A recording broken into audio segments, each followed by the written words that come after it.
இன்னும் குழந்தை பாக்கியம் இல்லையா? குழந்தை பாக்கியம் கிடைக்க போகிறது. அதே மாதிரி நோய்வாய்ப்பட்டு கிடக்குறீங்களா? உங்களுக்கு சுகத்தை தேவன் தரப்போகிறார். தீராத வியாதி தேவன் மாற்ற போகிறார். நாட்கள் தேவன் வார்த்தை கொடுக்கிறார். விசுவாசமாயிருங்கள், காத்து கொண்டிருக்கிறீர்கள். காத்திருப்புக்கு பலன் நிச்சயமாய் வரும்.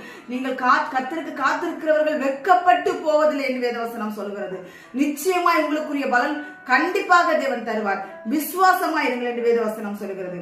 சங்கீதம் 27ஆம் அதிகாரம் 14வது வசனத்துல என்ன சொல்லப்பட்டிருக்கு அப்படின்னா, கர்த்தருக்காக காத்திரு.